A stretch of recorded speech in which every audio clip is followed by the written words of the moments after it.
قال ربي يعلم القول في السماء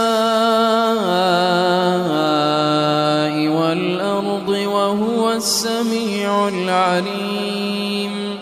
بل قالوا أضغاث أحلام بل افتراه بل هو شاعر فليأتنا بآية كما أرسل الأولون ما آمنت قبلهم من قرية أهلكناها أفهم